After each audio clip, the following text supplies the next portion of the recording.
രാധിക എന്താ മാം? വരൂ വരൂ, രാധിക ഇരിക്കും. ഇല്ല വേണ്ട, ഞാൻ ഇവിടെ നിന്ന് ഇല്ല രാധികയാണ് ഈ സീറ്റിൽ ഇരിക്കേണ്ടത്. ഇരിക്കും ഇരിക്കും. Okay, are you comfort? കംഫർട്ടാണ് മാം. ഓക്കെ. രാധിക, ഇത് ക്ലയന്റിന് അയച്ചിരിക്കുന്ന ഒരു സംഭവമാണ്. ഇത് എന്താണെന്ന് എക്സ്പ്ലെയിൻ ചെയ്യാമോ? ഇത് മിനിങ്ങാന്ന് അയച്ച മെയിലാണ് മാം. മെയിലായിരുന്നോ? അയ്യോ, ഞാൻ വിചാരിച്ചു എന്തോ ചെറുകഥ എന്തോ എഴുതിയിരിക്കുകയാണ് രാധിക, അല്ലെങ്കിൽ രാധികയുടെ ജീവിത അനുഭവങ്ങൾ ഇവിടെ വർണ്ണിച്ചിരിക്കുകയാണെന്നാണ് ഞാൻ വിചാരിച്ചത്. മെയിലായിരുന്നു അല്ലേ? ഓ, വെരി ഗുഡ് വെരി ഗുഡ്.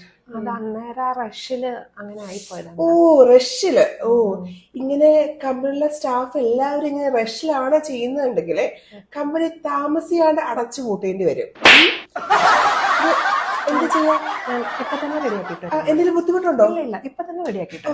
ഇതും വേണമായിരുന്നു രാധയ്ക്ക്. അവിടെ സീറ്റിന്റെ അവിടെ ഒരു സിസ്റ്റം കണക്ട് ചെയ്ത് വൈഫൈ എല്ലാം കണക്ട് ചെയ്ത് അവിടെ വെച്ചിട്ടുണ്ട്. വർക്ക് ചെയ്യാറുണ്ട് സംഭവം. ഇത് വേണമായിരുന്നോ? ഇല്ല ഇല്ല വേണ്ട, ഞാൻ അതിൽ ചെയ്തോളാം. പിന്നെ രാധയെ പോകുന്നതിന് മുന്നേ രാധ തൊട്ടടുത്ത സീറ്റിൽ ഒരാൾ കൂടി ഇരിപ്പില്ലേ? സോബിൻ.